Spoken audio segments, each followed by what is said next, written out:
はいどうもこんにちは、ボッティングです。夫ひろです。今日ね、早速なんですけど、後ろこれ見てますよね。SRX115 倍仕様。これをね、ちょっとレビューしてなかったんで、今日はね、ちょっとレビュー動画撮っていこうかなと思います。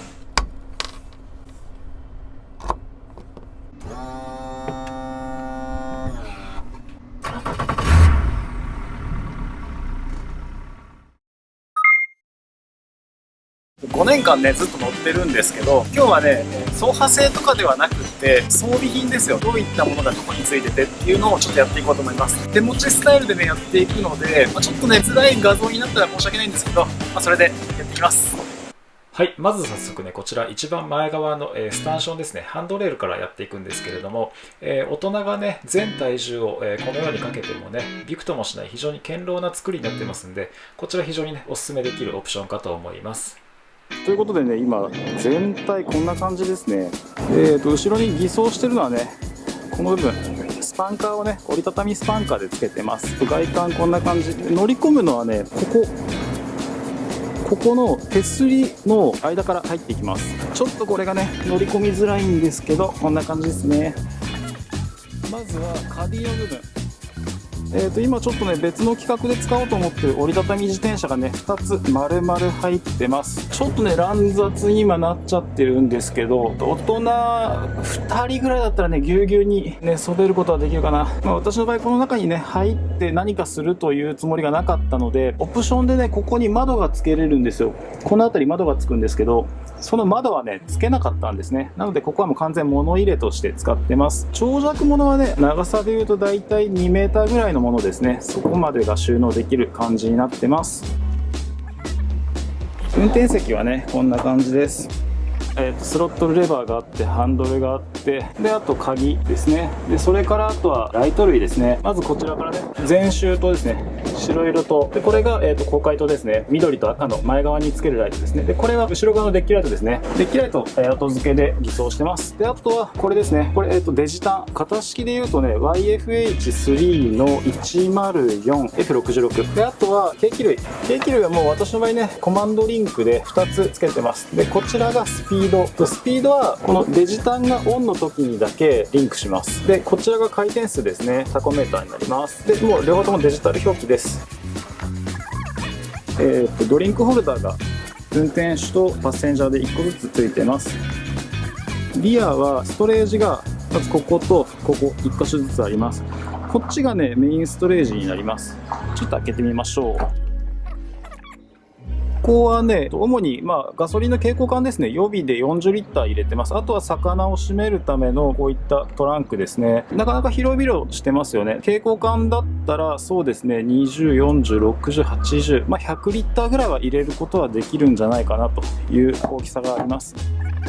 こちらはねバッテリーストレージなんですけど、主電源リレーとバッテリーがあります。で広さ的にはツインバッテリーですね、並列仕様のツインバッテリーにすることは可能です。私の場合ね流し刷りでエンジンかけっぱにするのでシングルバッテリーでなんとかなってます。で後ろ側ですね、ここら辺のスタンションですね、この辺も全てオプションの偽装品なんですけれども、これねなかなかいいですよ。しっかりね人間が体重かけてもびくともしない頑丈な作りになってます。この辺ですね、この辺っていうのはオプション品ではなくてもう自分で偽装してるものです。でここがですねスイミングデッキですね。ここに立っていただいておしもを催した時はね、ここから海に向かってやっていただくといった感じになります。こちら側もねスイミングデッキあるんですけど、ここにはねちょっと今見えてないんですけど、スイミングラダー折りたたみのはしごがここに収納されてます。はい、運転席こちらです。運転席の真後ろの部分ですね、船体中央部。まずは運転席の下側ですね、下側もしっかりとストレージエリアになってます。なのでここにですねクーラーボックスが1、2個ぐらいは余裕で入る大きさがあります。でそれからこの下部分ですね、これはね鍵がかからないんですけど、開けてみるといけすがあります。なのでここはね魚が釣れたらこの中に生かして帰るという形になります。その後ろ側ですね、ちょっと広くなってるこちら、この部分がストレージになります。主にはねガソリンタンクが入ってるエリアです。私の場合115馬力でガソリンタンク100リッター仕様入れてますんで、だいぶ後ろにねせり出してきてるんですけど、それでもこれぐらい奥行き30センチぐらいのねストレージエリアがあります。ここにはね、あんまり物入らないので、ロープとかね、あとはこういった水類ですね。というのもね、ここのエリア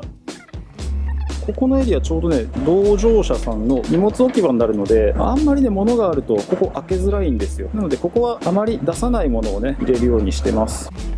で、これがね、リア側の LED ですね。これがあるとやっぱ夜釣りやりやすいですよね。あとはこれはね、6連の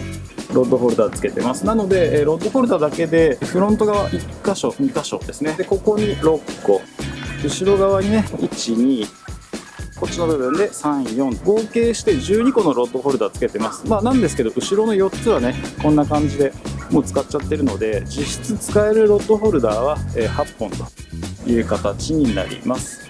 はい、シーン変わりまして、こちらですね、最後にね、エンクロージャーというのをね、お見せしたかったんですけれども、この時ね、音声がもう全然拾えてないということで、もうこのね、ナレーションスタイルになってしまうんですけれども、このエンクロージャーというのは、キャノピー部分に膜を張りまして、キャンバス地のね、膜を張りまして、キャノピーをキャブのようにね、することができると。風を遮ることができるんですけれども、私にとってこちらのね、エンクロージャーというのが非常に使いにくかったので、この撮影が終わった後にね、すぐ捨ててしまったんですね。で、まずはね、こちら、エンクロージャー貼るシーンから早回しでね、ご覧ください。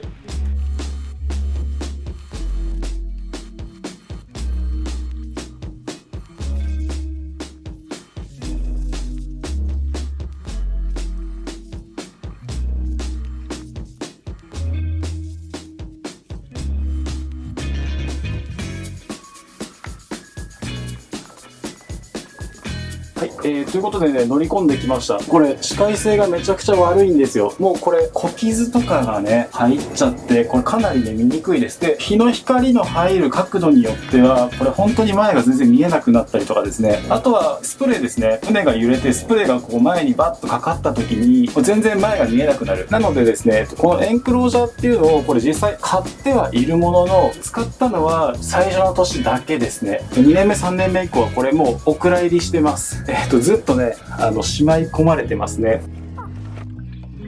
で、エンクロージャーのもう一つ悪いところなんですけど、これ耐久性が非常に悪い。ここ見てください、ここ。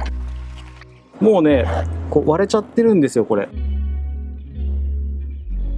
これ2014年に1シーズンだけ使って綺麗に水洗いをした状態で日の当たらない場所に保管をしていたんですけれども、撮影のために久しぶりに出そうと思ったらもうそれだけでパキッと割れてしまってます。こういったね、素材の悪さだとか取り付け性の面倒くささですね、あとは視界性の悪くなるといった部分から言うと、これはあまりおすすめできないかなという偽装品だと思います。